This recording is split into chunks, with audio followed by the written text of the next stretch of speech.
Good morning. അങ്ങനെ നമ്മൾ ഇറ്റലിയിലെ രണ്ടാമത്തെ ദിവസം. ഇന്ന് നമ്മൾ കുറച്ച് നല്ല സ്ഥലങ്ങൾ പ്ലാൻ ചെയ്തിട്ടുണ്ട്. ഒന്ന്, ടൈമിന് ട്രെയിൻ കിട്ടുവാണെങ്കിൽ നമുക്ക് leaning tower of Pisa, ancient world wonder ആണ്. ഒരുപാട് ടൂറിസ്റ്റ് വിസിറ്റ് ചെയ്യുന്ന ഒരു സ്ഥലമാണ്. പിന്നെ അവിടുന്ന് അത് കഴിഞ്ഞിട്ട് ബാക്കി ഏതെങ്കിലും ഒരു സ്ഥലം കൂടെ പോയിട്ട് തിരിച്ച് നമുക്ക് റോമിലോട്ട് എത്തണം. അപ്പോൾ നമ്മുടെ ട്രെയിനിൻ്റെ ടൈമിങ്ങിന് നോക്കാൻ പോവുക. കറക്റ്റ് ടൈം ട്രെയിൻ കിട്ടുവാണെങ്കിൽ നമ്മൾ അങ്ങോട്ട് പോകുന്നു. അപ്പോൾ ഗുഡ് മോർണിംഗ്, നമുക്ക് പോയി ലീനിങ് ടവർ ഓഫ് പീസ കാണാം. ഞാൻ ഇന്നലെ പറഞ്ഞിരുന്നെന്ന് തോന്നുന്നു, നമ്മുടെ ഹോട്ടലിൽ നിന്ന് ഒരു 2-3 മിനിറ്റ് റോമ ടെർമിനി. ഈ ടെർമിനലിൽ മോസ്റ്റ് ട്രെയിൻസ് എല്ലാം ഉള്ളത്. ട്രെയിൻ ഉണ്ട് ഇവിടെ, പിസ സെൻട്രൽ വഴി പോകുന്നത്. Train number 8588 6:23. ഇതിൽ സീറ്റ് നമ്പർ വരെ ഉണ്ട്. നമുക്ക് കറക്റ്റ് ഫ്ലൈറ്റിൽ ഇരിക്കുന്ന ഒരു സീറ്റ്സ് ഒക്കെ പോലെ അതിൻ്റെ അകത്ത് 1.5-2 മണിക്കൂറും കൊണ്ട് നമുക്ക് നമ്മുടെ ഡെസ്റ്റിനേഷൻ എത്തും. സീറ്റ് നമ്പർ 10 നമുക്ക് കിട്ടിയിരിക്കുന്നത്. 10D ആണെന്ന് തോന്നുന്നു. ഇതൊരു ഹൈ സ്പീഡ് ട്രെയിൻ ആയതുകൊണ്ടാണ് ഓൾമോസ്റ്റ് 300 കിലോമീറ്റർ 1.5 മണിക്കൂറും കൊണ്ട് റോമിൽ നിന്ന് പിസ നമുക്ക് എത്താൻ പറ്റുന്നത്.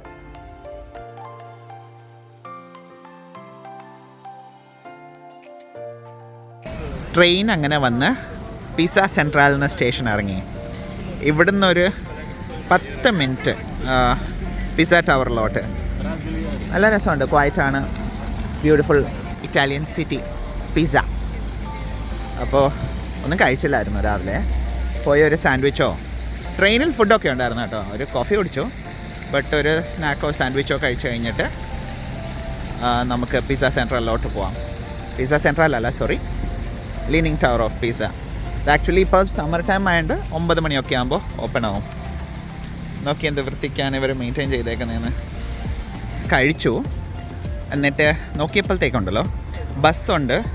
പക്ഷേ ഒരു 20 മിനിറ്റ് നടന്നാൽ നമുക്ക് പിസ ടവറിലോട്ട് എത്താം. അപ്പോൾ വിചാരിച്ചു രാവിലെ 9 ആവുന്നേ ഉള്ളൂ, 20 ഡിഗ്രി, നല്ല ക്ലൈമറ്റ്. തിരിച്ച് വരുമ്പോൾ കുറച്ചുകൂടെ ഉച്ച വെയിലുള്ളതുകൊണ്ട് ബുദ്ധിമുട്ടായിരിക്കും. ഇപ്പോൾ ആകുമ്പോൾ നടന്ന് ഈ പിസ ടൗണിൻ്റെ കാഴ്ചകളൊക്കെ കണ്ട് പോകാമല്ലോ എന്നിങ്ങനെ ഒരു ആലോചന. അങ്ങനെ JD സാർ മുന്നിൽ മാപ്പ് ഇട്ടിട്ട് നടക്കുന്നു, ഞാൻ പിന്നാലെ വീഡിയോസ് എടുത്ത് പുറകെ പിസ ടവറിലോട്ട് പോകുന്നു. ഇവരുടെ ആൾക്കാരുടെ പ്രത്യേകത എന്താ അറിയാമോ? ഇവർ കുറേ നടക്കും, സൈക്ലിങ്ങും കാര്യങ്ങളും. അതുകൊണ്ട് അവരുടെ ഫുഡൊക്കെ എന്ത് സ്റ്റൈലാണേലും they are physically fit and healthy കേട്ടോ. നടന്ന് വരുമ്പോൾ ഇവിടെ ഒരു കനാലുണ്ട്, തൊട്ട് സൈഡിലൊരു ചേർച്ച് പോലെ ഉണ്ട്. ഈ കനാൽ കഴിയുമ്പോൾ ഒരു ചെറിയ പാർക്കുണ്ട്. അത് കഴിഞ്ഞാൽ പിന്നെ ഹാർഡ്ലി 1 കിലോമീറ്റർ നമ്മുടെ ലീനിങ് ടവർ ഓഫ് പിസയിലോട്ട്. അങ്ങനെ നടന്ന് നമ്മൾ നമ്മുടെ പിസ ഗോപുരത്തിൻ്റെ ഇവിടെ തൊട്ടിപ്പുറത്തൊരു കാത്തഡ്രലുണ്ട്. അതിൻ്റെ അപ്പുറത്താണ് നമ്മുടെ ലീനിങ് ടവർ ഓഫ് പിസ. ഇപ്പം കാണിക്കാം. ആടാ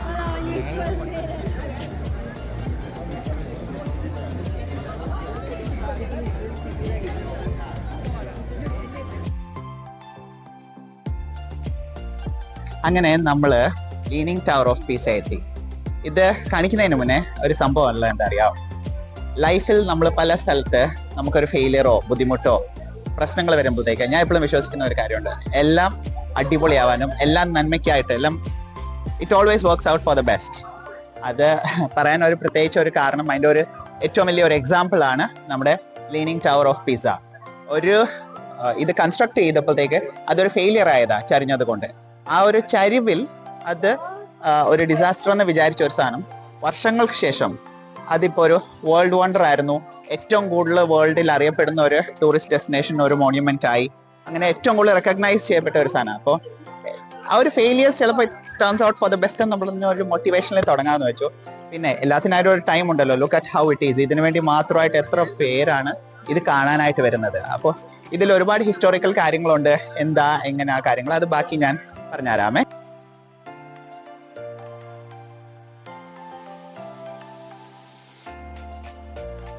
ശരിക്കും പിസയുടെ ഈ ഒരു ഗോപുരം ഉണ്ടല്ലോ, അത് ഇൻഡിപെൻഡൻ്റ്ലി ആ ഒരു ടവർ മാത്രമല്ല അവർ പണിതത്. ഈ ഒരു ബാപ്റ്റിസ്ട്രി, അതിൻ്റെ പുറകിലുള്ള ഒരു മെയിൻ കാത്തഡ്രൽ, ആ കാത്തഡ്രലിൻ്റെ ഒപ്പം നിന്നൊരു മോണ്യുമെൻറ്റും കൂടെ ആയിരുന്നു ഈ പിസാഡെ ടവർ. പക്ഷേ പറ്റിപ്പോയത് എന്താ അറിയാമോ? എനിക്ക് തോന്നുന്നു ഇതിൻ്റെ ഒരു കൺസ്ട്രക്ഷൻ സമയത്ത് എനിക്ക് തോന്നുന്നു ഇറ്റ് ടുക്ക് അബൌട്ട് 200 years. ആ 200 വർഷത്തിൽ 100 വർഷം കഴിഞ്ഞപ്പോഴത്തേക്ക് ഹോൾഡ് ചെയ്ത് വെച്ചു. കാരണം അപ്പോഴത്തേക്ക് ചരിഞ്ഞു തുടങ്ങി. കാരണം ഈ സ്ഥലം ഉണ്ടല്ലോ, ഈ പിസ എന്ന് പറഞ്ഞ ഗ്രീക്കിൽ മാർഷ്ലാൻഡ് എന്ന ഫൗണ്ടേഷൻ സോയിൽ ഭയങ്കര പ്രശ്നമായിരുന്നു. അതുകൊണ്ട് അത് ചരിഞ്ഞു തുടങ്ങിയപ്പോഴത്തേക്ക് അവർ നിർത്തി വെക്കേണ്ടി വന്നു 100 വർഷത്തേക്ക്. പിന്നെ അത് കഴിഞ്ഞ് മൊത്തത്തിൽ 200 years എടുത്തു. അടുത്ത ഒരു 100 വർഷം കൂടെ കഴിഞ്ഞപ്പോഴത്തേക്കാണ് ഇത് കംപ്ലീറ്റ് ചെയ്തത്. 57 മീറ്റർ എന്ന് വെച്ചാൽ ഏകദേശം ഒരു 188 ഫീറ്റ് ആണ് ലീനിങ് ടവർ ഓഫ് പിസയുടെ ഒരു ഹൈറ്റ്.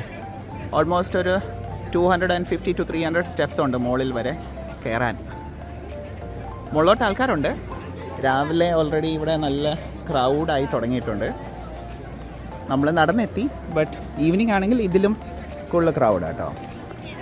കുറേ ആൾക്കാർ ഇതിൻ്റെ മുന്നേ ഫോട്ടോ ഒക്കെ നിൽക്കും. ഇങ്ങനെ ആൾ നിൽക്കുന്നുണ്ടോ, നമ്മളിങ്ങനെ ചരിച്ചിരിക്കുന്നു, ഇപ്പുറത്തെ സൈഡിൽ താങ്ങി നിർത്തുന്നതായിട്ട് വെറൈറ്റി ഓഫ് ഫോട്ടോസ്.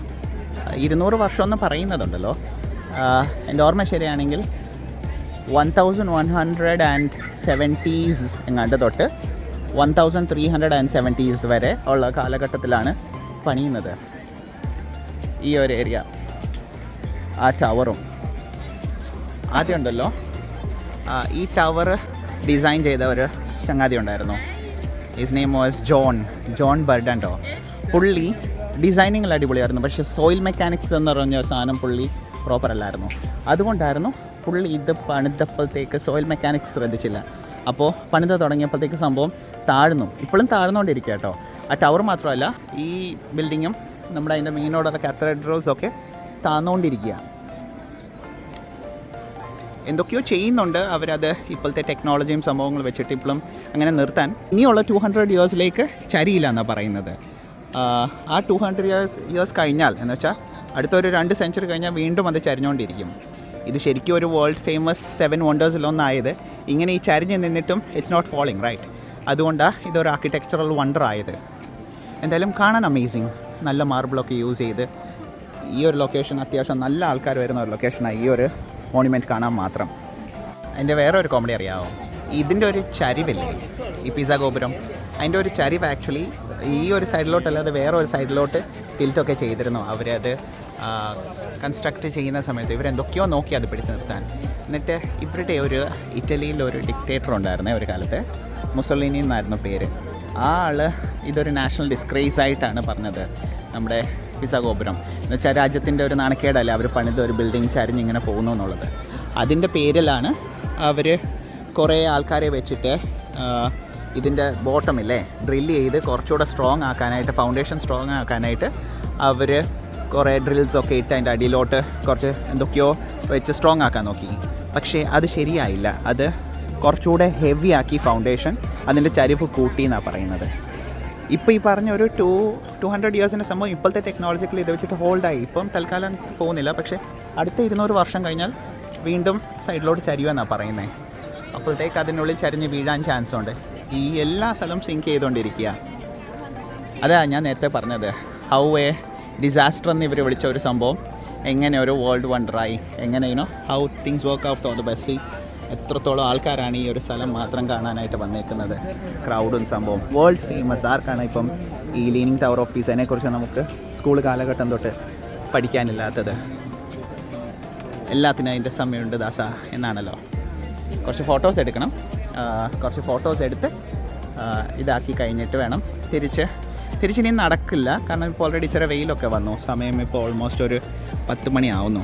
എന്നിട്ട് വേണം തിരിച്ച് ട്രെയിൻ സ്റ്റേഷനിലോട്ട് പോയിട്ട് നമുക്ക് അടുത്തൊരു ലൊക്കേഷനിലോട്ട് പോകാൻ. ടൈമിംഗ് ഒക്കെ കറക്റ്റ് ആണെങ്കിൽ. ഫ്ലോറൻസ് എന്ന് പറഞ്ഞ്, ഫ്ലോറൻസ് ഇവിടെ നിന്നൊരു 1 hour അടുത്തുണ്ട് കേട്ടോ.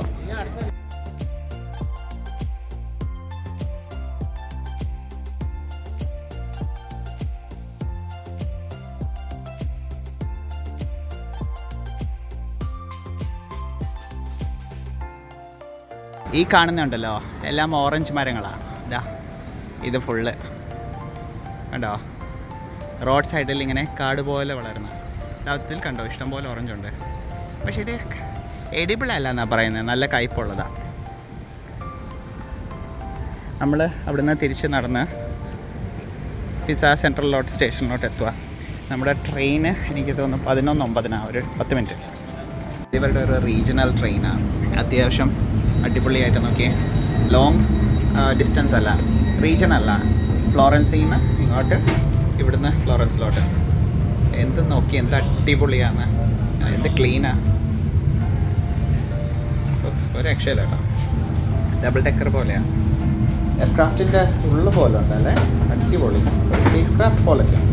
ഏടി എന്താണ് മുഖത്തൊരു ഒരു ഒരു വൈക്ലഭ്യം? ഇറ്റലിയിലൊന്ന് പട്ടിയുടെ അടി ഉണ്ടെന്ന് പറയാൻ നാണക്കേട്. അതുകൊണ്ട് സൈഡിലേക്ക് നോക്കി അവിടെ ഒരു പട്ടിക്കുട്ടിയുണ്ട്. ആ പട്ടിക്കുട്ടി അത് ജേഡിനെ നോക്കിയിട്ട് കുറേ നേരമായി വെള്ളം ഇറക്കുന്നത്. അപ്പോൾ ഇറ്റലി വന്നിട്ട് പട്ടിയുടെ അടി കൊണ്ടുവന്ന് പറഞ്ഞാൽ നാണക്കേടെന്ന് പറഞ്ഞിട്ട് കാല് മാറ്റി പേടിച്ചിരിക്കുക. ഇതാ അവനൊന്ന് മനസ്സ് വെച്ചാൽ ജേഡിയുടെ കാര്യത്തിൽ സെറ്റ്. രാവിലെ റോമിൽ നിന്ന് പിസയിലോട്ട് വന്ന train actually high speed train ആയിരുന്നു. 200 to 300 km/h. അതുകൊണ്ട് 1.5 മണിക്കൂർ. ഇത് അത്രയും സ്പീഡില്ല, ഹാഫ് ദ സ്പീഡാണ്. ഇറ്റലിയിലെ കൺട്രി സൈഡുകളാണ്. നമ്മൾ ഫ്ലോറൻസ് പോകുന്ന വഴി ട്രെയിനിൽ നിന്ന് കാണുന്ന കാഴ്ചകളാണ്. എന്ത് രസമല്ലേ? കുറേയൊക്കെ കാണുമ്പോഴത്തേക്കും നമ്മുടെ നാടിൻ്റെ ഒരു പച്ചക്കപ്പൊക്കെ വല്ലതും ഉണ്ട് ഈ ഒരു ഔട്ട്സ്കേർട്സ് ടൗൺസ് വിട്ടാൽ കേട്ടോ. ഫ്ലോറൻസിലെ സ്റ്റേഷനിൽ ഇറങ്ങി ഇവിടുന്ന് ചുമ്മാ എന്തെങ്കിലും ഒന്ന് കഴിക്കണം. 1:20 നമ്മുടെ അടുത്ത ട്രെയിൻ അടുത്ത ലൊക്കേഷനിലോട്ട്. അപ്പോൾ ഇതിലേക്കൂടെ ഒന്ന് നടക്കുക. ഇവിടെ മെഗ്ഡിയും കാര്യങ്ങളൊക്കെ ഉണ്ട്. ഫ്ലോറൻസ് ഉണ്ടല്ലോ, ഫ്ലോറൻസ് ശരിക്കും ഒരുപാട് ഫേമസ് കാര്യങ്ങളുണ്ട് ഫ്ലോറൻസിൽ. ഒന്ന്, പിയാനോ കണ്ടുപിടിച്ചത് ഫ്ലോറൻസിലാണ്. 2, ഫ്ലോറൻസിൻ്റെ ഒരു പണ്ടത്തെ ഇറ്റലിയുടെ ക്യാപിറ്റലായിരുന്നു. അത് കഴിഞ്ഞിട്ടാണ് റോമിലോട്ട് മാറിയത്. നടന്ന് വന്നപ്പോഴത്തേക്കുണ്ടല്ലോ ഇവിടെ കുറേ ഷോപ്പിംഗ് ഐറ്റംസ്. ഇവിടെ ഒരു വലിയ ചേർച്ചുണ്ട്. ഇവിടെ വേറെ ഒരു ഫേമസ് ചേർച്ചുണ്ട്, ഡൂമോ കത്തീഡ്രൽ എന്ന് പറഞ്ഞു. ഇവിടുന്ന് ഒരു 10 മിനിറ്റ് ഉണ്ട് നടക്കാൻ. പിന്നെ നമ്മുടെ ബാറ്റ കണ്ടു. ബാറ്റയുടെ ഒരു ഷോറൂം ഇവിടെ ഫ്ലോറൻസിൽ. ഗൂച്ചി എന്ന് പറഞ്ഞൊരു ബ്രാൻഡ് ഉണ്ടല്ലോ, അത് ആദ്യമായിട്ട് തുടങ്ങിയത് ഇവിടെ ഫ്ലോറൻസിൽ നിന്നാണ്. അവരുടെ ഫസ്റ്റ് സ്റ്റോർ. ആ ഒരു ഫസ്റ്റ് സ്റ്റോർ ആയതുകൊണ്ട് ഇപ്പോഴും ഗൂച്ചി അത് ഇവിടെ മെയിൻറ്റെയിൻ ചെയ്തിട്ടുണ്ട്. അതും ഇവിടുന്ന് വോക്കബിളാണെന്ന് തോന്നുന്നു. ചുമ്മാ ട്രെയിൻ വരുന്നത് വരെ ഫ്ലോറൻസിൻ്റെ ഒന്ന് സിറ്റി ഒന്ന് എക്സ്പ്ലോർ ചെയ്ത് കറങ്ങി നോക്കുക. നമ്മളിപ്പോൾ നടന്നു വന്നപ്പോൾ കണ്ടത് അതിൻ്റെ പേര് സാന്റാ മരിയ നൊവേലയുടെ ബസിലിക്കയാണ്. നമ്മുടെ ഫ്ലോറൻസിൻ്റെ സ്റ്റേഷനും അങ്ങനെയാണ് വിളിക്കുക, Florence SMN, Santa Maria Novella. ഇപ്പം നമ്മൾ നടക്കുന്നത് ഇവിടുന്ന് ഒരു hardly 5 minutes. Duomo cathedral. Actually Duomo cathedral ഏറ്റവും ഫേമസ് ഇവിടെയാണ്. നമ്മുടെ മിലാനിൽ ഒരെണ്ണമുണ്ട്, ഭയങ്കര ഭംഗിയാണ് ഡൂമോ കത്തീഡ്രൽ. ഇവിടെ ഒരെണ്ണമുണ്ട്, ഒരെണ്ണം ഭയങ്കര ഫേമസാണ്. അത് നമുക്കൊന്ന് പോയി കാണാം. നടന്നു പോകുമ്പോഴുണ്ടല്ലോ ഇഷ്ടംപോലെ ഷോപ്സാണ്. ഒരുപാട് ബിസിനസ് നടക്കുന്ന ഒരു ഏരിയ ആണ് ഫ്ലോറൻസ് എന്ന് തോന്നുന്നു. പുറത്തോട്ടൊക്കെ കച്ചവടങ്ങളും കുറേ സ്റ്റോഴ്സും ഉള്ളൊരു സ്ഥലം പോലെ തോന്നുന്നു. ഇപ്പോൾ ഏകദേശം നട്ടുച്ചയാണ്, പക്ഷേ വലിയ ചൂടും കാര്യങ്ങളൊന്നുമില്ല. ഇവിടെ കൂടുതലുണ്ടല്ലോ, നമുക്ക് നടന്ന് എക്സ്പ്ലോർ ചെയ്യുന്നതാണ് എനിക്ക് തോന്നുന്നു. എല്ലാം അടുത്തടുത്ത മെട്രോ ട്രെയിൻ സ്റ്റേഷനിൽ നിന്ന് എല്ലാം വോക്കബിളാണ്. അങ്ങനെ നമ്മൾ കാണുന്നതാണ് ഈ cathedral D Santa Maria floor. Famous ആയിട്ട് ഇവിടുത്തെ ഒരു ചർച്ച് ലൊക്കേഷനാണ്. ഏറ്റവും കൂടുതൽ വിസിറ്റ് ചെയ്യുന്ന ഒരു ഏരിയ. ഫ്രീ ആണ് ഉള്ളിലോട്ട് കയറാൻ. അതിൻ്റെ മുകളിലോട്ട് കയറണമെങ്കിൽ മാത്രം ടിക്കറ്റ് എടുക്കണം. ആ മുകളിൽ കണ്ടോ, ഏറ്റവും മുകളിൽ അവിടെ ആൾക്കാർ നിൽപ്പുണ്ട്. അവിടെ കയറാനായിട്ട് പൈസ കൊടുക്കണം.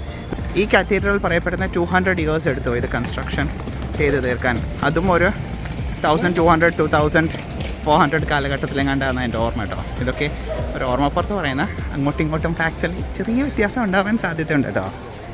അവിടെ ഒരു ആ കത്തീഡ്രലിൻ്റെ ആണെന്ന് തോന്നുന്നു, എന്തോ ഒരു ഫങ്ഷൻ പോലെയൊക്കെ ഉണ്ട്. ഒരു റെഡ് സാധനം കാണുന്നുണ്ടോ? വരുമ്പോൾ കാണുന്ന ആ ഒരു അടിപൊളി വ്യൂവാ. എന്താല്ലേ, ഒരു രക്ഷയില്ല.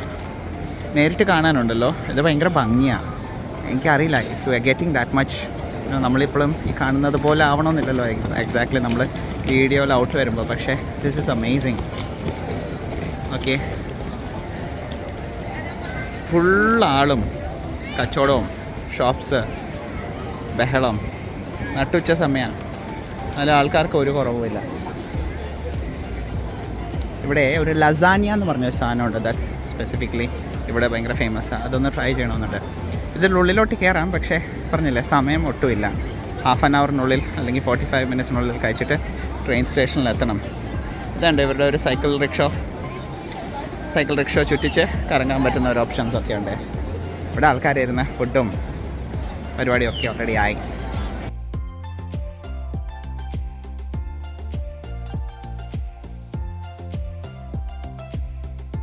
പറഞ്ഞില്ലായിരുന്നോ ഇതിലോട്ട് കയറുന്നുള്ള ആ തിരക്ക് നോക്കിയേ.